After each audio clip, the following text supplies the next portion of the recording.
তুমি যে কষ্টে আছো আল্লাহ জানেন। আল্লাহ কেন আমাদের কষ্ট দেন?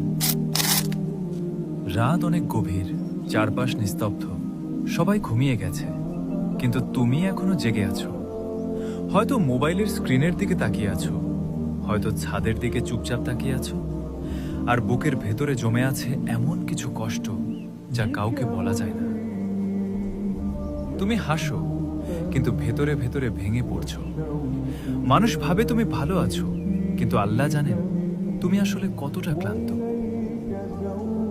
কখনো কি এমন হয়েছে সিজদায় গিয়ে শুধু কেঁদেছো? কোনো ভাষা ছিল না, কোনো শব্দ ছিল না, শুধু চোখের পানি ছিল। আর তুমি ভাবছিলে, আল্লাহ আপনি কি আমাকে শুনছেন?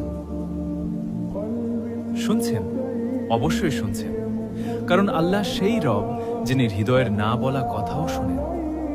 তুমি যে রাতে একা কেঁদেছিলে আল্লাহ দেখেছেন।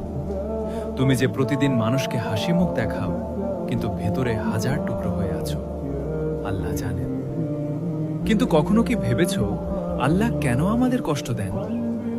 যদি আল্লাহ আমাদের ভালোবাসেন তাহলে কেন তিনি আমাদের কাঁদান? কেন এমন পরীক্ষা দেন যা সহ্য করা কঠিন হয়ে যায়? কারণ কষ্ট সবসময় শাস্তি না। কখনো কখনো কষ্ট হয় আল্লাহর পক্ষ থেকে একটি ডাক। যখন মানুষ দুনিয়ায় হারিয়ে যায়, আল্লাহ তাকে আবার নিজের দিকে ফিরিয়ে আনেন। হয়তো সুখের সময় তুমি আল্লাহকে ভুলে গিয়েছিলে, কিন্তু আজ এই নিঃসঙ্গ রাত, এই ভাঙার হৃদয়, এই কান্না তোমাকে আবার সিজদায় ফিরিয়ে এনেছে। কখনো কখনো আল্লাহ মানুষকে ভাঙেন শুধু নতুনভাবে গড়ার জন্য। সোনা যেমন আগুনে পুড়ে খাঁটি হয়, তেমনি একজন মুমিনও পরীক্ষার মাধ্যমে শক্ত হয়। তুমি আজ যে কষ্টের ভেতর দিয়ে যাচ্ছ, হয়তো এটাই তোমার গুনাহ মাফের কারণ।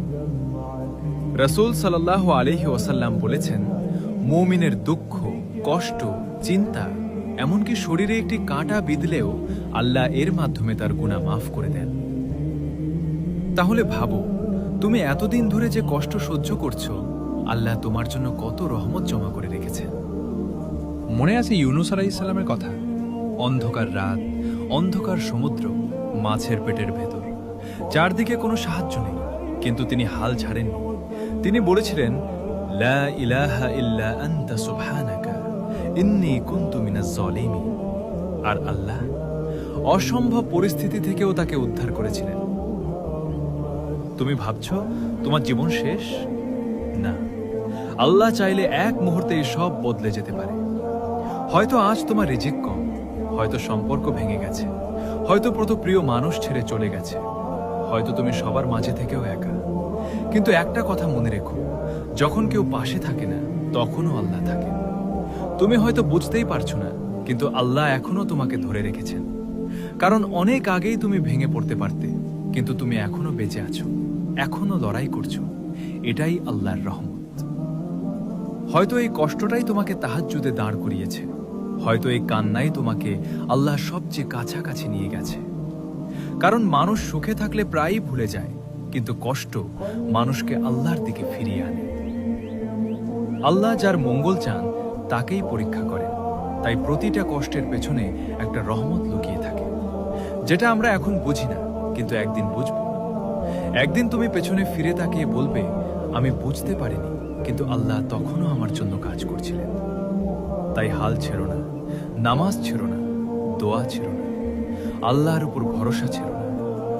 মানুষ বদলে যায়, সময় বদলে যায়, পরিস্থিতি বদলে যায়, কিন্তু আল্লাহর রহমত কখনো শেষ হয় না। আজ রাতে যদি খুব বেশি কষ্ট হয়, তাহলে শুধু একটা কথা বল, হে আল্লাহ, আমি ক্লান্ত, কিন্তু আমি এখনো আপনার উপর ভরসা রাখি। দেখবে হৃদয়ের ভেতর অদ্ভুত একটা শান্তি নেমে আসবে, কারণ তুমি একা নও। তুমি যে কষ্টে আছো আল্লাহ জানে। তো বন্ধুরা, আজ এ পর্যন্তই। ফিরে আসবো নতুন কোনো ভিডিও নেই। সবাই সুখে থাকবেন, ভালো থাকবেন, সুস্থ থাকবেন, আর মোস্ট ইম্পর্টেন্টলি তাকওয়ার সাথে থাকবেন। আল্লাহ হাফেজ।